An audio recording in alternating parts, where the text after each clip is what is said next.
देखिए यहाँ पे क्वेश्चन दिया गया है, from the following statements concern ideal gas at any given temperature T select the correct ones. आपको बताना है कौन सा स्टेटमेंट करेक्ट होगा। ऑप्शन नंबर ए दिया गया है, the coefficient of volume expansion at constant pressure is same for all the ideal gases.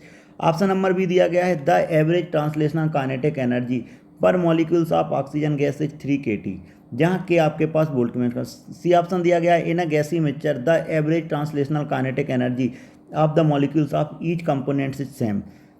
D option दिया गया है, the mean free path of molecules increase with decrease in pressure.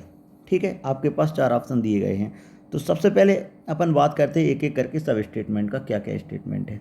पहले statement के लिए जब मैं बात करता हूँ तो हमको पता है आइडियल गैस लॉ से मैं लिख सकता हूँ पी वी इक्वल टू किसके बराबर होता है, एन आर टी। ठीक है, अगर मैं इसका डिफ्रेंसिएशन कर सकता हूँ तो एट कांस्टेंट प्रेशर पे बात कर रहा हूँ, कांस्टेंट प्रेशर पर मैं क्या लिख सकता हूँ, P into D V. P into D V, मैं किस पे बात कर रहा हूँ, कांस्टेंट प्रेशर पे। P into D V equal to किसके बराबर आ गया, R into D T. N का वैल्यू मैंने मान लिया, कितने मोल के लिए बात कर रहा हूँ मैं, 1 मोल के लिए बात कर लेता हूँ। क्लियर है, तो इसको मैं ऐसा लिख सकता हूँ क्या, देखना पी इंटू डी वी। अब देखो D V by V equal to D T by T, मैंने इस फॉर्म में लिख दिया। कैसे, देखो P equal to N R T, तो P इक्वल टू कितना हो गया आपके पास, मैंने रख दिया P इक्वल टू हो गया N R T by V. ठीक है, तो N R T by V, तो अब T को मैं इधर लेके आ गया, S को इधर रख दिया, तो D V by V equal to कितना आ गया, डी टी बाई टी। अब हम जानते हैं coefficient of volume expansion, coefficient of volume expansion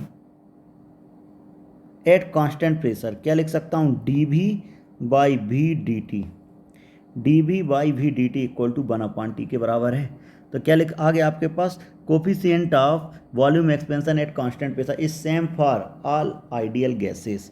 तो क्या आ गया, same for all ideal gases at same temperature. ये क्या हो जाएगा, same for all ideal gases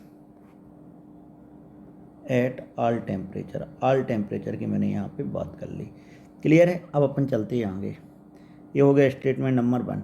अपन क्या बोला गया है, एवरेज की बात कर रहा हूँ, तो मैं क्या लिख सकता हूँ, the average translational kinetic energy पर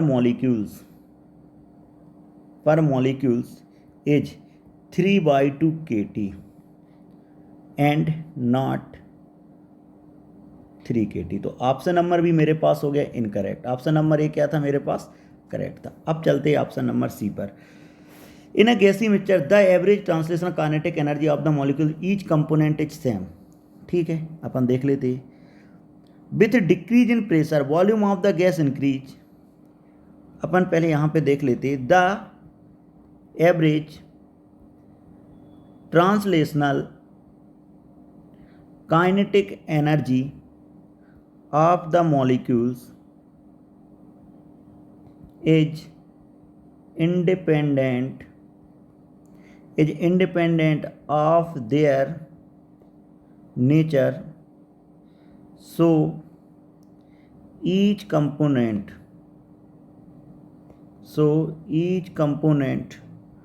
of the gaseous mixture will have same value of average translational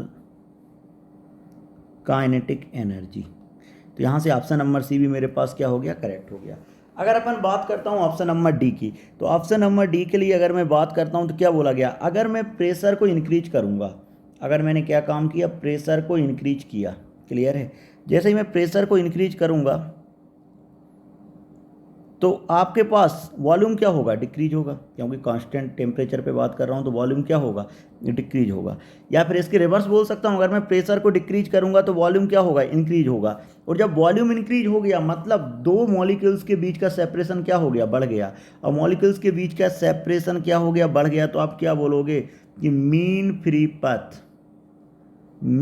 पथ क्या हो गया आपके पास, मीन फ्री पथ इंक्रीज हो गया। बट ये कब कहानी निकल के आ रहा है, जब प्रेशर का वैल्यू क्या हो रहा है, डिक्रीज हो रहा है। ठीक है, जब प्रेशर का वैल्यू डिक्रीज हो रहा है तो वॉल्यूम का वैल्यू क्या होगा, इंक्रीज। वॉल्यूम का वैल्यू इंक्रीज होगा तो दो मॉलिक्यूल्स के बीच का सेपरेशन बढ़ेगा, और जब मॉलिक्यूल्स के बीच का सेपरेशन बढ़ेगा तो मीन फ्री पथ भी क्या होता जाएगा, बढ़ता जाएगा। क्लियर है। अगर मैं प्रेशर का वैल्यू इंक्रीज करूंगा तो वॉल्यूम डिक्रीज होगा, वॉल्यूम डिक्रीज होगा तो मीन फ्री पथ क्या होगा, डिक्रीज होगा। Hope you understand the solution, hope you understand the solution.